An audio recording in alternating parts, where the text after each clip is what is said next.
Hey guys, welcome to this faction overview. This time it's about the Lanefir Remnants, which is a faction from the Discordant Stars fan-made faction expansion. And let's just dive right into it and have a look at their home system. It contains 2 planets here, a good one with 4 resources and 3 influence on it, and then a secondary planet with just a single influence on it. I haven't played this faction before, but something tells me it is a pretty strong faction since they have added an extra planet in the home system that is pretty much worthless. And as you know, keeping the control of all planets in your home system is paramount to scoring public objectives. So by having this extra planet, then it is a little harder for the Lanefir Remnants to have full control of their home system. Now let's have a look at their starting units. So they start with 2 carriers, a destroyer, 2 fighters, only 3 infantry, a space dock, and a PDS. So with this you can only gain control of up to 3 planets in round 1. So I think you are pretty much dependent on warfare to be played.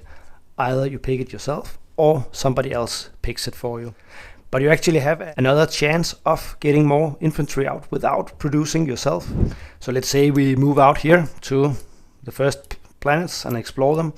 And if we're lucky and finding any relic fragments when we explore them, then we can actually deploy a mech. It says, at the start of your turn, purge one of your relic fragments to place 1 mech on the planet you control. If you do, you may end your turn.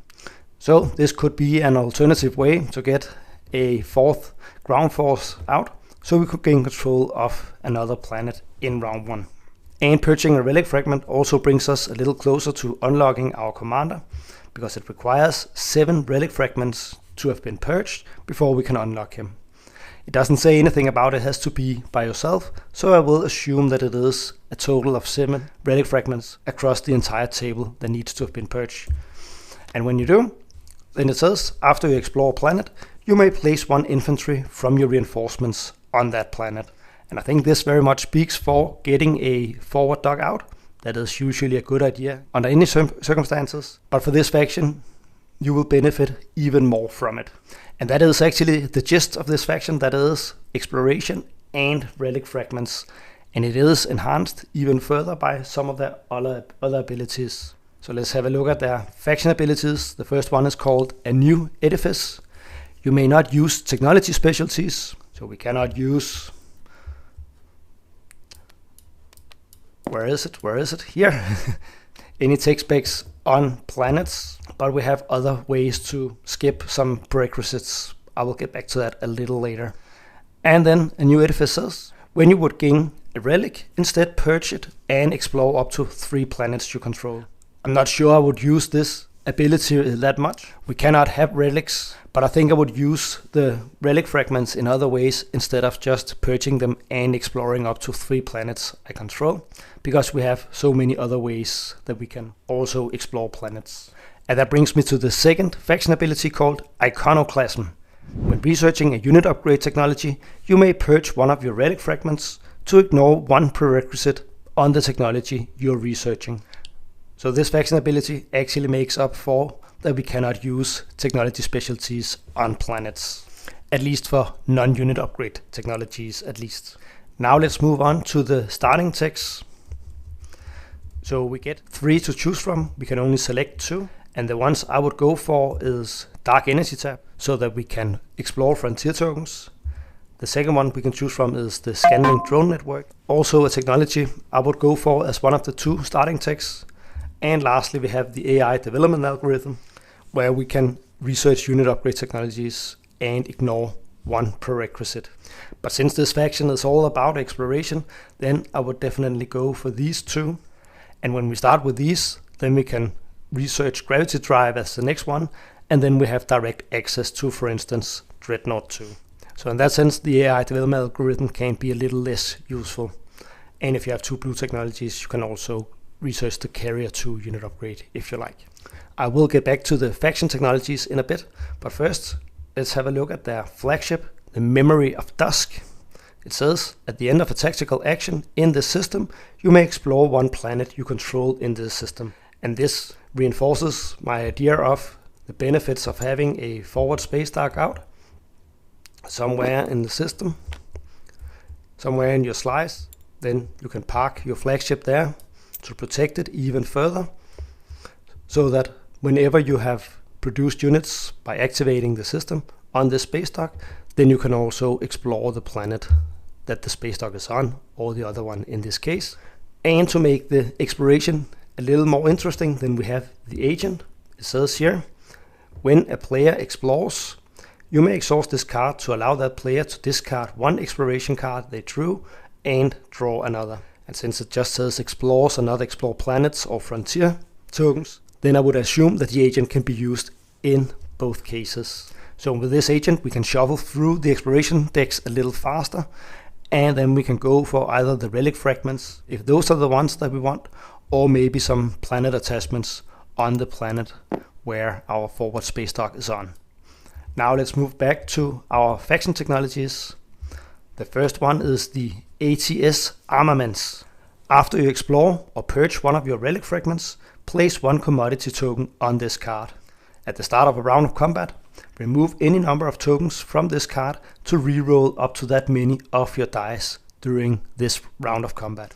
And it requires 2 red technologies, so it is fairly expensive to get, and I also think it's completely worthless, and I don't think I would ever go for this technology. I mean, the cost of getting it, we need to research either red technologies, or we need to purge relic fragments to ignore the prerequisites. Then we need to purge even more relic fragments so we can place commodity tokens on this card. Then we get to reroll some of our combat dice and only have a chance of producing hits. So I think this technology is definitely not worth it. But the other one is more interesting. It's called the Spark Thrusters. It requires 2 blue technologies, and I think we will get that no matter what. Then we get an action. Spend 1 command token from your strategy pool, or purge one of your relic fragments to move one of your ships to an adjacent system that contains no other player's ships. If you spend a command token, exhaust this card. I think this technology could have its uses, especially when it comes to scoring some of the public objectives about, for instance, controlling systems on the edge of the game board, or maybe having units in systems that does not contain any planets. Because basically we get an extra movement with this technology. So if we had a hard time reaching the final system, then this could actually give us that extra movement that could make it easier for us to score those public objectives. Then we have the hero. It's unlocked by having 3 scored objectives. Then it's an action. Draw and reveal up to 3 relics. And remember, this faction cannot have relics by themselves.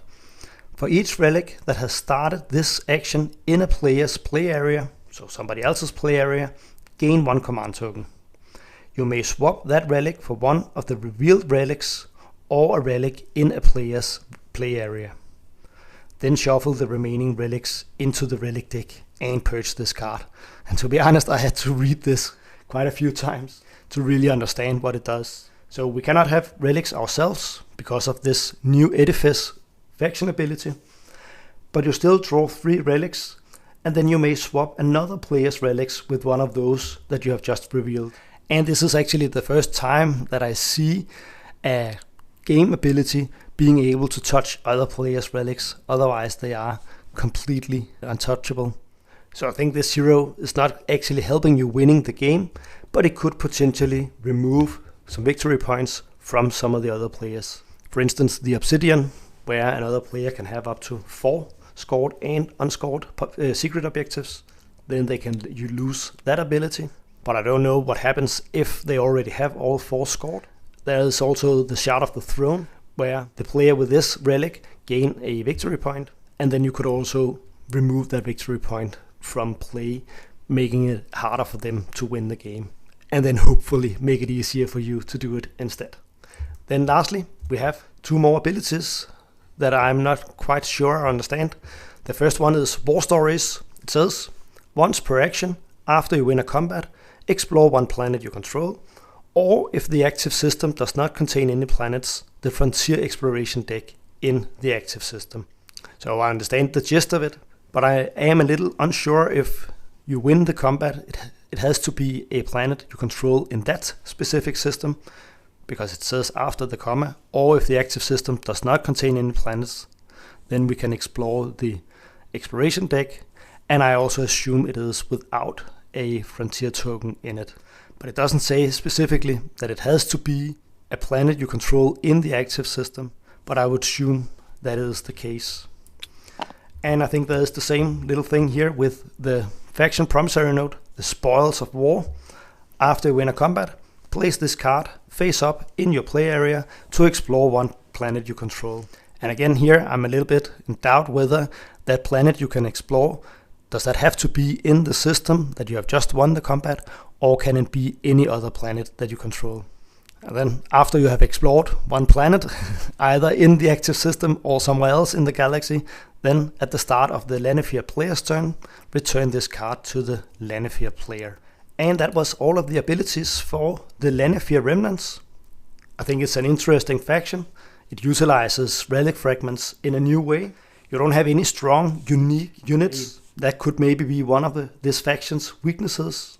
But if you start with Dark Energy Tab and Scanning Drone Network, then you are, as mentioned, then you're almost there to get both the Dreadnought 2 and the Carrier 2.